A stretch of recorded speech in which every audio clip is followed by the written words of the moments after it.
مستضعفین تیوی. به عنوان مقدمه باید این نکته رو عرض کنم که یک زمانی من روی موضوع اندیشه می‌کردم که چی شد بعد از رحلت حضرت رسول اکرم شرایط جهان اسلام اون گونه دگرگون شد که بعد از گذشت حدود 60 سال از طلوع اسلام فرزند پیامبر خدا را اون گونه به شهادت رسوندند و اهل بیت عصمت و طهارت را به اسارت بردند. در بررسی هایی که به عمل آوردم چند نکته به نظر من نقش مهمی در انحراف مسیر اسلام داشت. نخست به کارگیری کسانی که از نظر اسلام مطرود بودند، منحرف بودند، یا اعتقاد اصولاً به اسلام نداشتند و یا اینکه اعتقادشون ضعیف بود، بیش از اون که به فکر اسلام باشند به فکر منافع شخصی بودند. امثال معاویه، خالد بن ولید، مروان حمار و دیگرانی که در زمان پیامبر طرد شده بودند. در روایت داریم که پیامبر اکرم خواب دید که میمون‌هایی از روی منبر او بالا پای میپرند. بعد این آیه نازل شد که ما جعلنا الرؤیا التي اریناک الا فتنه و شجرة الملعونة فی القرآن. تعبیرش این بود که خلاصه کسانی بر منبر پیامبر سیطره پیدا میکنند که از اسلام بیگانه اند و لذا پیامبر خدا سفارش کرده بود که اگر روزی معاویه را در منبر من دیدید او را از بین ببرید، او را بکشید. ولی خب ما میبینیم بعد از رحلت پیامبر این افرادی که در زمان پیامبر خدا مطرود بودند، ملعون بودند و حضرت اینها را طرد کرده بود، یکی پس از دیگری در رأس کار قرار گرفتند، مسئولیتی پذیرفتند و سیطره پیدا کردند بر امور مسلمین. این نخستین عاملی بود که زمینه انحراف را در جهان اسلام فراهم کرد. مسئله دوم، رو آوردن کسان و مخصوصا مسئولین به تجمل گرایی، به زرق و برق زندگی، به آلاف و الوف، به تهیه باغ و بستان و اون مسائل، تا اونجا که در تاریخ میخونیم که در سر سفره معاویه 10 نوع غذا تدارک دیده میشد و اون زندگی ساده و اون ساده زیستی دوران پیامبر به طور کلی از میان رفت. سوم، به کارگیری مشاوران مرموز یا غیر مسلمان، مخصوصا از یهودی ها یا کسانی که اسلام آورده بودند ولی اسلامشون تاکتیکی بود و از مسیر اسلام منحرف بودند. این عامل سومی بود که در انحراف اسلام در اون عصر نقش مهمی داشت. چهارم، زمینه سازی برای تبدیل حکومت اسلامی به سلطنت موروثی که این هم از مصائبی بود که بر جهان اسلام وارد شد و زمینه را برای اون انحراف خطرناک و فاجعه آمیز فراهم کرد. و پنجم، تفاوت حرف و عمل کسانی که در رأس کار قرار داشتند. در تاریخ آمده که ابو موسی اشعری که به اصطلاح مردم را به ساده زیستی دعوت میکرد، در یک سفری که در پیش داشت بیش از 30 اشتر و اسب و استر لوازم و وسایل او را حمل می‌کردند. قهرن این گونه تجمل گرایی و دوگانگی حرف و عمل هم تأثیری به سزایی داشت در انحراف مسیر اسلام. و ششم تسامح و تساهل در حلال و حرام خدا.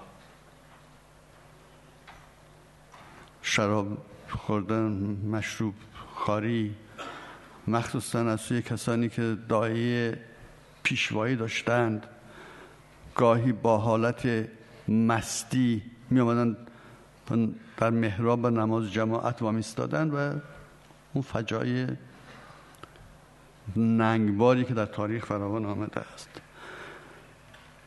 دستبر به بیت المال و غارت بیت المال اون هم مسئله بود که ضربه سنگینی زد و زمین رو برای انحراف بیشتر فراهم کرد. تعطیلی امر معروف و نهی از منکر، تا اونجا این موضوع پیشرفت کرده بود که وقتی خالد بن ولید به یک زنی تجاوز کرد و برگشت، خلیفه حاضر نشد او را تعزیر کنه. حضرت علی علیه السلام بلند شد و شلاق را برداشت و او را تعزیر کرد که این یک چنین تجاوزی کرده. امر معروف و نهی از منکر به طور کلی تعطیل شد. یعنی منافقین و دشمنان اسلام در حقیقت به درستی دریافتند که عوامل تداوم اسلام و اون عواملی که نقش اساسی در پیشرفت اسلام دارند چه عواملی هستند، همونها را هدف گرفتند، سعی کردن همونها را از بین ببرند، کمرنگ کنند و در نتیجه اون فاجعه عظیم به وجود آمد. اسلام از مسیر خودش منحرف شد. با این مقدمه وقتی نگاه میکنیم به اوضاع و شرایط روز، میبینیم این که میگن تاریخ تکرار میشه، گاهی دردناکه، گاهی فاجعه آمیزه. این روز مسائل داری رخ میده که انسان رو نگران میکنه، مسائل داری رخ میده که انسان میبینه کاملا کسانی اساس را هدف گرفتند. من و شما اگر حتی شاید یک بار ننشستیم بررسی کنیم بدون حب و بغض، بدون از هر گونه غرض و نظر شخصی، چه عواملی در پیروزی انقلاب اسلامی ایران نقش داشت، دشمنان ما روی موضوع کار کردند، مطالعه کردند، بررسی کردند که امام چه شیوه هایی به کار گرفتند، چه برنامه هایی را به کار گرفتند که توانستند در عصر اتم در قرن 20 یک چنین تحول عظیمی به وجود بیارند، انقلاب را در یک کشوری به پیروزی برسانند که پایگاه استکبار جهانی بود، رژیمی در اونجا حاکم بود که تا دندان مسلح بود، از پشتیبانی همه ابرقدرت‌ها برخوردار بود. اینها را بررسی کردند، عوامل اون را به دست آوردند و این نکته را با درستی دریافتند که پیروزی در تداوم هر انقلاب به همون عوامل پیروزی بسته است.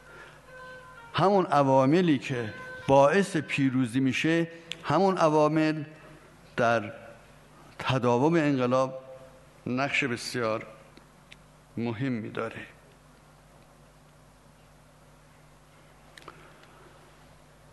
من نمیخوام امروز نظریات شخصی خودم را بیان کنم. در جمع اساتید، سروران روحانی، در جمع شخصیت‌های علمی میخوام با دلیل و منطق حرف بزنم. نظریه شخصی، تحلیل‌های شخصی بحث جداگانه‌ای داره، ممکنه اشتباه باشه. من امروز کتابی را آوردم به شما عرضه می‌دارم که حتما دیده اید. ایران و جهانی شدن. این کتاب را آقای سریع القلم مشاور رئیس جمهور محترم نوشتند. این کتاب چاپ دومه که در سال 1387 منتشر شده. چاپ اولش نمیدونم کی بود. در این کتاب مسائلی مطرح شده، نظریاتی آمده که واقعاً پشت هر انسان غیرتمندی را میلرزانه. با مطالعه این کتاب که رئیس جمهوری محترم برایش مقدمه نوشتند، در مرکز تحقیقات استراتژیک که به چاپ رسیده نکاتی مطرح شده که به نظر من مسئله مذاکرات هسته‌ای، مسئله رابطه با آمریکا در برابر اون ناچیزه. من نمیخوام متهم کنم که این نوشته، این کتاب و این مقدمه هدف از بین بردن نه تنها انقلاب اسلامی بلکه استقلال ایران را داره و بار دیگه میخواد این ملت را به ذلت و خواری و بدبختی بکشونه و بار دیگه میخواد سرجوخه های عربدکش آمریکایی را بر جان و مال و ناموس این ملت مسلط کنه. امیدوارم که فقط یه دیدگاه باشه، یه دیدگاهی که طرف ندانسته به این راه کشیده شده. نمیتوانیم بگیم همه اونهایی که در طول این 200 سال گذشته غرب باور بودند، شیفته فرهنگ غرب بودند و در راه غربی شدن به غرب سر سپردن، قلم میزدن و قدم برمی داشتند، خائن بودند، مزدور بودند، وابسته بودند. البته اصل قضیه از اونها بود. بنیانگذار این جریان فراماسون ها بودند. اون که گفت از فرق سر تا انگشت پا باید فرنگی بشیم تا ایران پیشرفت کنه، اونا خائن بودند و فراماسونی بودند. ولی خیلی هم فریب خوردند، خیلی هم دچار اشتباه شدند. در این کتاب نخستین مسئله‌ای که مورد توجه قرار گرفته کنار زدن اسلامه. خیلی سریع من اجازه بدید عین اون چرا که در این کتاب آمده برای شما بخونم. در این کتاب صفحه 126 میگه واقعیت این است که اگر جمهوری اسلامی ایران بخواهد اسلامی رفتار کند و اسلام را راهنمای تصمیم گیری ها و اقدامات خود قرار دهد، مسلم است که نمیتواند با جهانی که بر مبنای سرمایه‌داری و قدرت نظامی صرف است همکاری مناسب و راهبردی برقرار کند. اصولا این کتاب برای این نوشته شده که بگه ما بدون رابطه با جهان، بدون ارتباط با جهان نمیتوانیم زندگی کنیم. اگر میخواهیم پیشرفت کنیم، اگر میخواهیم ترقی کنیم، اگر میخواهیم با آرمانهای خودمون برسیم، باید با جهان در ارتباط باشیم. بعد از آنی که این موضوع را به عنوان یک اصل ثابت میکنه، بعد میان میپردازه در نتیجه گیری که اگر میخواهیم جهانی بشیم، اگر میخواهیم با جهان ارتباط داشته باشیم، نباید پایبند به اسلام باشیم، نباید اسلام را در همه ابعاد در ایران پیاده کنیم. تفکر اسلامی با سرمایه‌داری و نظم موجود بین المللی بسیار مشکل دارد. این نکته اینجا ثابت میکنه که بهترین نظام سرمایه‌داری است در دنیا. اگر کسی و حکومتی بخواهد به تمامی اصول و مقررات اسلامی عمل کند، طبعا نمیتواند با غرب همزیستی مسالمت آمیز داشته باشد. بعد میاد سراغ قانون اساسی جمهوری اسلامی. قانون اساسی جمهوری اسلامی ایران با نظم موجود جهانی و ماتریس قدرت و ثروت نه اون که اختلافی دارد، بلکه در تضاد اصولی است. پیشرفت عمومی جمهوری اسلامی بدون هماهنگی با قدرت‌های بزرگ امکان پذیر نیست. پس این نکته اول که ما اگر می‌خواهیم پیشرفت کنیم، قدرت به دست بیاریم و خواسته های خودمون برسیم، اسلام به کنار، برگردیم به همون عصر ستمشاهی دیگه. در طول 200 سال گذشته اونم حرفشون همین بود. ابوالحسن خان ایلچی، عسکرخان ارومی که از اولین فراماسون هایی بودن که در دوران فتحعلی شاه در بحبوحه جنگ ایران و روس به عنوان نماینده پادشاه به فرانسه رفتن که از اونجا کمک بگیرند، رفتن اونجا به فراماسونی سر سپردند و بعد از آنی که اون جنگ تمام شد و ایران شکست خورد، اینا وقتی به ایران برگشتن چند تا حرف داشتند. نخست همین بود که باید از فرق سر تا انگشت پا غربی بشیم، فرنگی بشیم تا ایران پیشرفت کنه. دومی که دین عامل عقب ماندگی است، باید کنار گذاشته بشه. و سوم مسئله ناسیونالیستیه که اون رو به خاطر اینکه تفریقه در جهان اسلامی ایجاد کنن به شدت روی اون اتکا داشتن.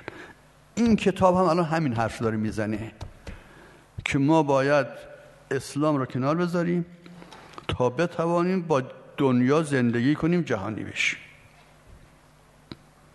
این نخستین بحث.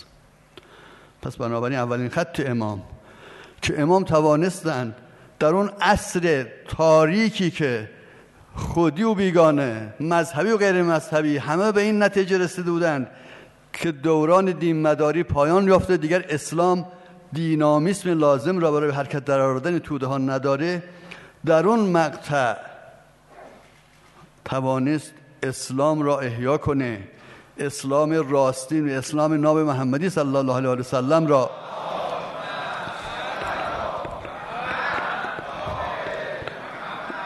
عرضه بداره و این ملت مظلوم با بصیرت لازم، با اتکای به اسلام، با شناخت اسلام اصیل توانست یک چنین تحولی به وجود بیارن. پس این اولین مسئله که باید اسلام کنار گذاشته بشه. دوم، ترویج اندیشه لیبرالیستی. آقای سریع‌القلم در این کتاب به شدت روی این موضوع اتکا میکنه که درسته لیبرالیسم با اسلام ناسازگاری داره، ولی تنها راه نجات اون لیبرالیسمه. ما باید با اتکای به لیبرالیسم بتونیم جلو بریم. مسئله سوم، کنار زدن مردم از صحنه. یکی از دستاوردهای عظیم امام این بود که توانست ملت را به صحنه بیاره، با ملت همراه باشه، با کمک ملت جلو بره. روز 16 مهر 1341 که روز آغاز نهضت امام بود، امام رفتن در منزل بنیانگذار حوزه علمی قم آیت الله حایری علی الله مقامه نشستند، مراجع رو به اونجا فرا خوندند. وقتی مراجع در اونجا جمع شدن، امام این نکته را بیان کردند: اگر ما می‌خواهیم اسلام و ایران از اضمحلال نجات پیدا کند، باید این خاندان پهلوی را از قدرت به زیر بکشیم. استعمار انگلیس خاندان پهلوی را در ایران به قدرت رسونده تا با دست اونها هم اسلام را از بین ببره و هم ایران رو به روز سیاه بنشونه. خب این حرف امام با شگفتی مواجه شد. شاهی که به عنوان یک امپراتور از پشتیبانی همه ابرقدرت‌ها برخوردار هست، حرف سنگینی بود. لذا آقای شریعت مداری در اومد گفت که با کدام قدرت ما میخوایم همچه حرفی رو به زبان بیاریم؟ سرنگونی شاه که حرف شوخی نیست. ما که بم تو جیبمون نیست بیرون بریم تو کله شاه بکوبیم. امام فرمود ما قدرتی داریم از بم قوی تره. چیه؟ ملت. اما امام ملتی را که از بم قوی تر میدونست، نه ملتی که کورکورانه دنبال رهبر حرکت کنند، ملتی که بصیرت و آگاهی داره، هدف براش مشخصه، میدونه که چی میخواد. و امام برای این منظور همونجا 3 پیشنهاد دادند. نخست این که سلام علیکم و رحمت الله، مراجع با مردم حرف بزنند. تا اون روز سابقه نداشت یه مرجع تقلید سخنرانی کنه. سخنرانی مال خطبا و وعاظ بود. امام با مراجع فرمود با مردم حرف بزنید و مردم آگاهی بدید، روشنگری کنید. خود امام از اون روز تا روزی که چشم از جهان فرو بست از هر فرصتی استفاده کرد، با مردم حرف زد، روشنگری کرد، به ملت آگاهی داد. پیشنهاد دوم فرمود این تلگرام ها و نامه هایی که اعتراض آمیز که از سوی مراجع و علما با شاه و دولت و دربار مخابره میشه چاپ بشه و در اختیار مردم قرار بگیره. مردم در متن مذاکرات قرار بگیرند، در متن حوادث و جریان قرار بگیرند. اختلاف سر چیه؟ اعتراض برای چیه؟ و سوم خطبا و وعاظ را فراخوندن و فرمودن که وظیفه دارید در سنگر منابر و مساجد به مردم آگاهی بدید، برای مردم توضیح بدید که دولت چه نقشه‌هایی در سر داره، چه قانون‌هایی را میخواد در جهت ذلت و سلب استقلال این کشور را تصویب برسانه، چه استبداری میخواد حاکم کنه. با این روش امام حرکت کرد، با کمک این ملت، با آگاهی این ملت به صحنه آمد و این انقلاب رو به ثمر رسوند. ما می‌بینیم که در کتاب ایران و جهانی شدن مسئله کنار زدن مردم از صحنه به شدت روی اون تأکید میشه. آقای سریع‌القدم می‌نویسه که باید سیاست خارجی را از خیابان‌ها جمع کرد، محافل دیپلماسی و سیاسی آورد.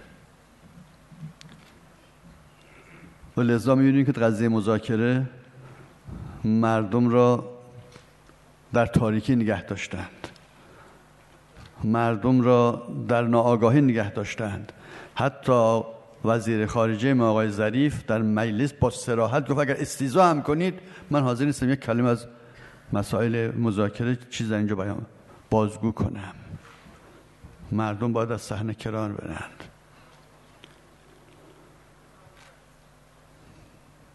در مورد دید جناب آقای سریع‌القلم مشاور محترم رئیس جمهور و شخص رئیس جمهور در مرحله بعدی صحبت خواهم کرد. اما اجمالاً این که هدفشون اینه که مردم در کار نباشند، مردم برگردن به همون دوران طاغوت، به هیچی و پوچی کشیده بشن، احساس کنند توی مملکت نقشی ندارند، حرفی ندارند. بله برای روز انتخابات سوار اتوبوسشون کنن، از این پای صندوق به اون پای صندوق ببرند و از اونا سوء استفاده کنند. بیش از این نباید مردم در جریان باشند. چهارمین مسئله که در این کتابشون مطرح میکنند چشم پوشی از استقلال. خیلی صریح در صفحه 130 این کتاب می نویسه که در متون و ادبیات جهانی شدن لفظ استقلال منسوخ شده است. استقلال معنا نداره، دوره ارتباطاته، دوره ارتباط استقلال میشه. استقلال خودکفایی اینا دیگه دورانش گذشته. بعد یکی از همکارانشون در روزنامه جامعه اون زمان نوشت این مطلب را که وقتی یکی از دانشمندان نمیدونم اروپایی بود یا آمریکایی نوشته بود که ایران تنها کشوری است که از یک استقلال سیاسی برخورداره. اینو بعضی روزنامه‌ها تیتر کرده بودند. بعد این شخص آمده با طعنه نوشته که این فضیلت استقلال چگونه فضیلتی است که دنیا به اون پشت کرده و گذاشته است تا ششدانگ اون برای ما اون رو برای خودمون برداریم. کشورهای مانند هند، چین، آلمان، ایتالیا و چه مشکلی داشتند که نتوانستند در این مسابقه گوی سبقت را از ما ببرند. چگونه شد که ما تنها کشور جهان سوم و دوم بلکه حتی قدرت‌های اول سیاسی و اقتصادی جهان را در این مسابقه استقلال پشت سر گذاشتیم؟ حقیقت امر آن است که استقلال امری بود در قرن 19 و 20. در اواخر اون مسابقه عوض شد. عموم کشورها به مسابقه ارتباط روی آوردند. تأکید بر استقلال یک ضد ارزش است، نه یک ارزش. ایران و جهانی شدن. عرض کردم من امروز فقط میخوام با مدرک سخن بگم، تحلیل نظر خودم رو بازگو نکنم. استقلال از نظر اینها ضد ارزشه. ما باید از استقلال چشم بپوشیم تا جهانی بشیم، تا در دنیا آبرو اعتبار داشته باشیم، تا شخصیت داشته باشیم.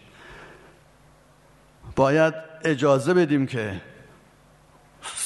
استکبار جهانی در کشور ما کاملا حضور و دخالت داشته باشه. این کارخانه رو نباید داشته باشید، این کارخانه باید داشته باشید، با این کشور باید قطع رابطه کنید، با این کشور باید حتما رابطه برقرار کنید. ما مثل عبد ذلیل بپذیریم تا جهانی بشیم. خب اگه اینجور باشه از ما دعوت نمی کردید. ما لااقل از شما نیم ساعت وقت خواستیم. ناگزیریم حرفمون را نیمه کاره بذاریم و مهمترینش بپردازیم که خیلی در این جلسه بی نتیجه نباشه.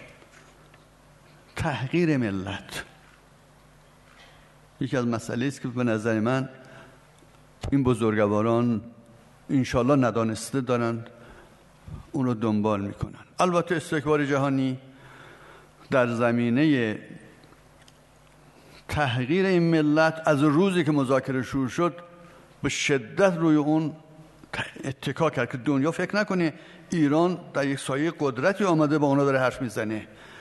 تبلیغات وسیعی را انداختن که ایران تسلیم شد، تحریم اقتصادی اثر گذاشت، نتوانستند مقاومت کنن و تسلیم شدند. علاوه بر این شروع کردن تهدید کردن، تحقیر کردن، ایران رو تروریست خوندن و اون اهانت هایی که مفصله من نوشته بودم که بیان کنم، با این وضع متاسفانه فرصت نیست. روزی نبود که ایران تحقیر نکنه. شاید در طول این یک سال و اند اخیر اهانت هایی که از سوی استکبار جهانی به ملت ما شد در طول این 35 سال نشده بود. به شدت ایران تحقیر کردن. اما از اون بدتر تحقیر خود نظام. این خیلی عجیبه. این مصیبت باری که اینها آمدن کمک کردند، اینها آمدن ملت ما را تحقیر کردند. رئیس جمهور ما در سخنانش مردم ما را بی سواد خوند، منتقدین را ناآشنا به اوضاع جهانی خوند. این یک مطلبی نبود که بی ریشه باشه. رو عصبانه این حرف رو زده باشه. در همین کتاب ایران و جهانی شدن در صفحه 110 و 111 میگه که عموم رجال سیاسی پس از انقلاب ایران اطلاعات و بینش گسترده‌ای از جهان و مسائل جهانی ندارند. بنابراین نمیتوان انتظار داشت که بین الملل گرا باشند. ورود در فرایند جهانی شدن نیازمند نخبگان سیاسی بین الملل گراست. اما در جای دیگه توضیح میده که نخبگانی که می توانند بین الملل گرا باشند چه شرایطی دارند. در مصاحبه‌ای که آقای سریع القلم با سایت تابناک داره، در اونجا میگه که پیشرفت ایران در منطقه و جهان و جهانی شدن با نخبگان نیاز دارد که قبلا هواپیما سوار شده باشند. خیلی جالبه. سیر باشند، نه این مردم گدا گشنه‌ای که چیزی ندیدند، هواپیما ندیدند، اینا که به مملکت داری نمیخورند. غذای خوب خورده باشند، زندگی نون پنیر نخورده باشند، زندگی متعارفی داشته باشند، خونه به دوش نباشند، اجاره نشین نباشند، با جهان آشنایی داشته باشند، فرهنگ غرب رو درک کنند. وا مصیبت، وا مصیبت. در راستای همین تحقیر میبینیم که دولت مردان ما میان چی میگن؟ میگن که ایران فقط در صنعت آب گوشت بزباش و قرمه سبزی از دنیا برتری داره. این چگونه ملت ما تحقیر میکنند؟ یعنی درست همون حرفی را که دشمنان این مملکت در دوران طاغوت میزدن، اون زمانی که رزمارا میامد در مجلس شورای ملی میگفت که ایرانی یه لولهنگ هم نمیتونه بسازه. این همون راستاست، همون سخنه، همون شیوه است. و بعد هم مشاور دیگری جناب آقای رئیس جمهور آقای آشنا دیروز و پیروز دیدید که گفت که مسئله مذاکره ایران با 5+1 فراتر از مسئله مردم و نمایندگان مردمه. اینا ارزش اینو ندارن که اینو بدونند. من مطالبی که از این ایران جهانی شدن می‌خواستم در خدمت شما عرض کنم. متاسفانه با این وقت محدود نیمه کاره موند، اما فقط می‌خوام این نکته رو عرض کنم عزیزان من. اون چه که انسان از این کتاب میفهمه و روشی که دولت مردان ما در پیش گرفتن که دارن یکایک اون چه در این کتاب نوشتن پیاده میکنن، مسئله مذاکره نیست، مسئله رابطه با آمریکا نیست، مسئله خط امامه، مسئله به ذلت کشوندن این ملته، مسئله سلب استقلاله، مسئله از بین بردن اسلام ناب محمدی صلی الله علیه و سلم است.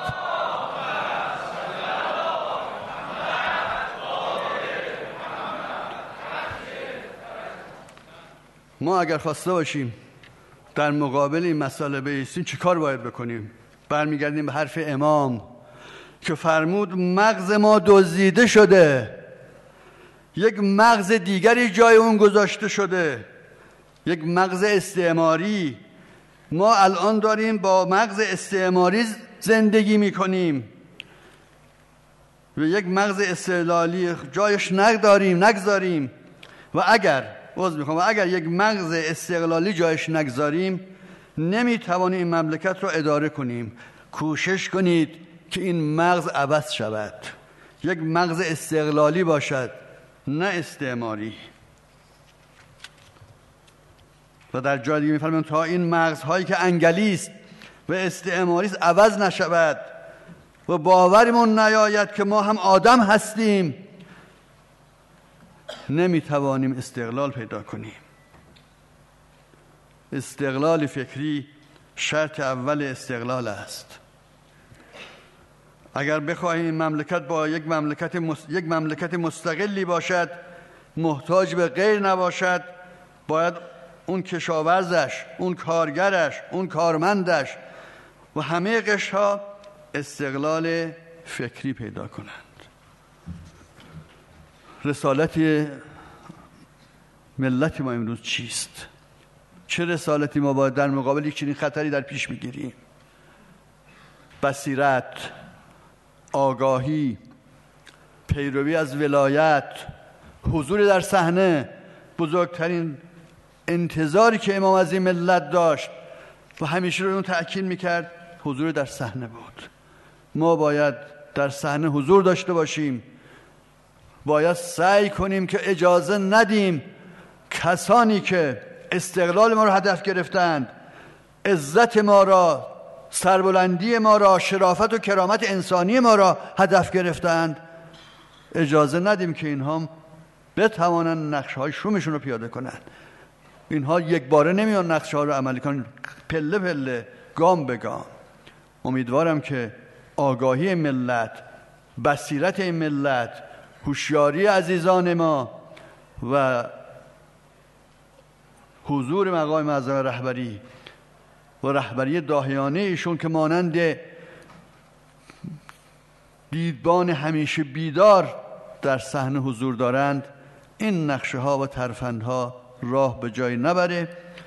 اما من باز هم توصیه میکنم که کتاب ایرانی و جهانی شدن را حتما بگیرید، مطالعه کنید و عملکرد دولت مردان ما را امروز ببینید و در این زمینه از اینا توضیح بخواهید. آقای رئیس جمهور که به این کتاب مقدمه نوشته، مطالب کتاب قبول داره یا نداره؟